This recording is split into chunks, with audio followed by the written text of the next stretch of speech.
প্রিয় আয়াতের আলোর দর্শক শ্রোতা ভাই ও বোনেরা আসসালামু আলাইকুম। আশা করি মহান আল্লাহর অফুরন্ত রহমতে ভালোই আছেন ইনশাআল্লাহ। আজকের এই ভিডিওতে আমরা জানব সূরা আল ফাতিহার তাৎপর্য সম্পর্কে। সূরা আল ফাতিহা কুরআনের প্রথম সূরা, যাকে বলা হয় উম্মুল কিতাব অর্থাৎ গ্রন্থের মূল।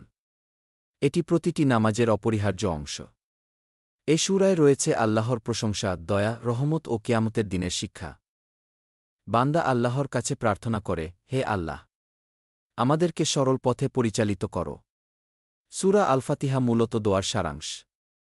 এটি মুসলমানদের জীবনে দিকনির্দেশনা ও অন্তরে প্রশান্তি আনে। সূরা আল ফাতিহা আমাদের শেখায়, আল্লাহ একমাত্র উপাস্য এবং সত্যিকার সাফল্য হল সৎপথে থাকা। সূরা আল ফাতিহা মানুষকে মনে করিয়ে দেয় আল্লাহর দয়া, ন্যায়বিচার ও প্রতিদানের কথা।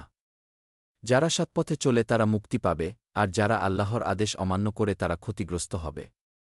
সূরা আল ফাতিহা ছাড়া নামাজ হয় না। প্রতিটি রাকাতে এটি তিলাওয়াত করতে হয়। তাই এটি মুসলমানদের দৈনন্দিন জীবনের অবিচ্ছেদ্য অংশ। সূরা ফাতিহা পাঠ করলে মানুষের অন্তরে প্রশান্তি আসে। আল্লাহর প্রশংসা ও তার করুণার স্মরণ মানুষকে বিপদে সাহস দেয় এবং আশার আলো জাগায়। সংক্ষেপে বলা যায়, সূরা আল ফাতিহা আল্লাহর একত্ববাদ, ইবাদতের লক্ষ্য, দোয়া, সঠিক পথপ্রাপ্তি ও মানব জীবনের উদ্দেশ্যকে সুন্দরভাবে তুলে ধরেছে। আল্লাহ আমাদের সবাইকে সূরা আল ফাতিহার শিক্ষা অনুযায়ী জীবন গড়ার তৌফিক দান করুন। এই ভিডিওটি ভালো লাগলে লাইক দিন, চ্যানেলটি সাবস্ক্রাইব করুন এবং অন্যদের সাথে শেয়ার করুন, যাতে সবাই উপকৃত হয়। জাযাকাল্লাহু খাইর।